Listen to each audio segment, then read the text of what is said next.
Trading optimisation एक ऐसा बिंदु है जिसके ऊपर स्टॉक मार्केट का अधिकतम ट्रेडर या मार्केट का अधिकतम पार्टिसिपेंट ज़्यादा सोच विचार करते नहीं हैं। लेकिन यकीन मानिए, ट्रेडिंग ऑप्टिमाइजेशन एक फुल फ्लेज सब्जेक्ट है जिसको लेके सोचने का जगह है, जिसको लेके बहुत कुछ करने का जगह है। तो आज का एपिसोड में मैं ट्रेडिंग ऑप्टिमाइजेशन के ऊपर कुछ क्लासिकल बात करने का चेष्टा करता हूं। तो चलिए शुरू करते हैं आज का एपिसोड। नमस्कार, मैं विपुल और अर्थशास्त्र में आप सबका स्वागत है। अगर आप लोगों को टेक्निकल का एनालिसिस, सॉफ्टवेयर, डेटा संबंधित किसी भी जानकारी का आवश्यकता है तो आप स्क्रीन में दिए हुए इस नंबर पे हम लोगों के साथ संपर्क कर सकते हो। हम लोगों का 20 साल का अनुभवों का फायदा उठाइए। देखिए, स्टॉक मार्केट में जितना सारा ट्रेडर है, ट्रेडर और इन्वेस्टर में यहाँ पे मैं फ़र्क कर रहा हूँ। जितना सारा ट्रेडर है, मतलब जो तेजी मंदी कर रहे हैं, उनमें से 80% ट्रेडर क्वालिटी ट्रेड और क्वांटिटी ट्रेड के बीच फ़र्क करना नहीं जानते हैं। 80% ट्रेडर का मानसिकता ऐसा है कि आज सुबह मार्केट खुलेगा, आज फोड़ देंगे। ये फोड़ देंगे का मतलब क्या है? यहाँ पे बहुत कुछ चीज़ छुपा हुआ है। क्वांटिटी ट्रेड और क्वालिटी ट्रेड के बीच अगर हम लोग फ़र्क नहीं कर पाएंगे तो कभी भी कोई ट्रेडर सफल ट्रेडर नहीं बन सकता। क्वांटिटी ट्रेड का परिभाषा क्या है? क्वांटिटी दो प्रकार का होता है।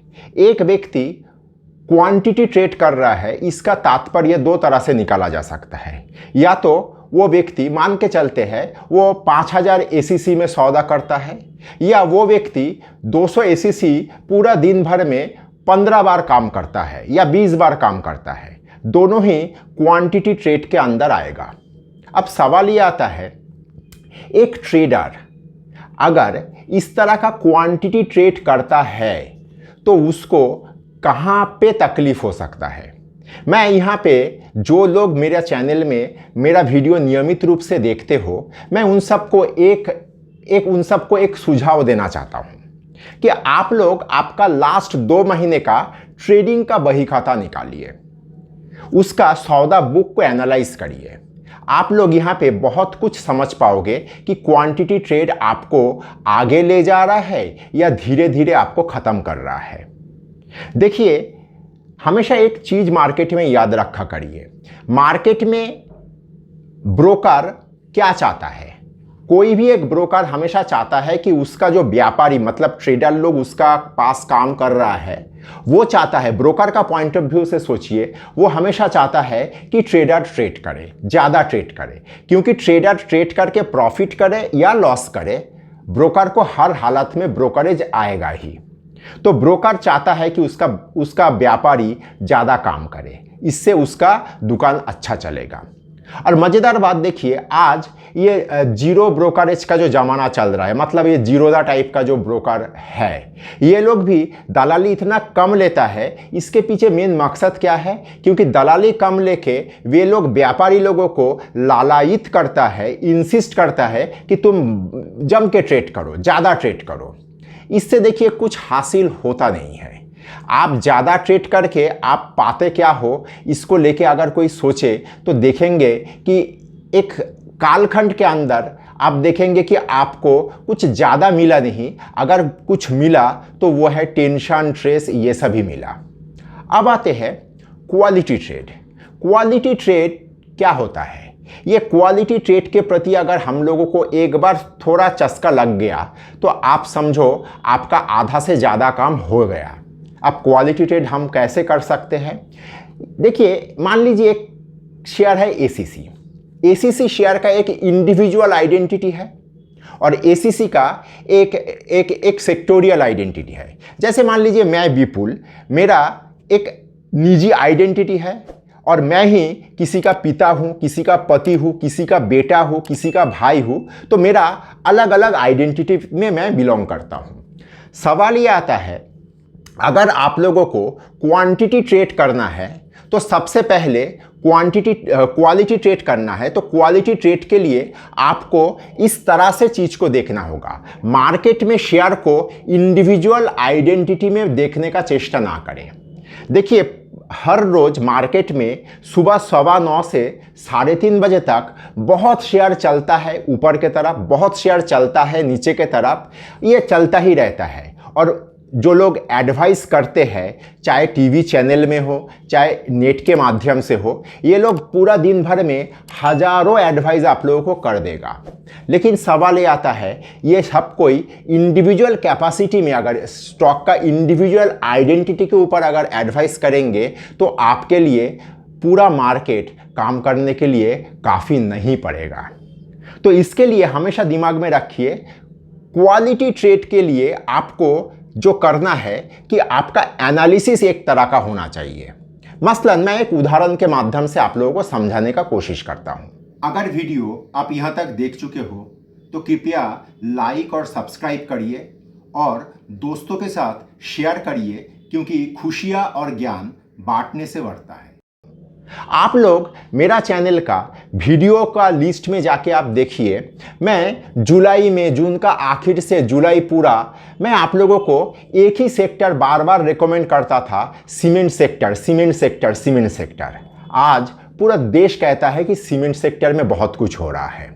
सवाल ये आता है, मान लीजिए अभी इसी वक्त सीमेंट सेक्टर को छोड़ के भी देश में बहुत सारा सेक्टर चल रहा है।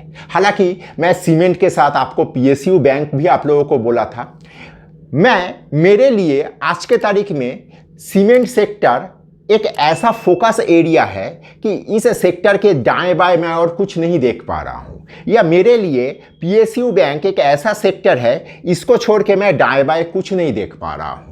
इससे क्या होगा, आपका पूरा मार्केट आपके लिए संकुचित होके एक सीमित दायरे में आ जाएगा।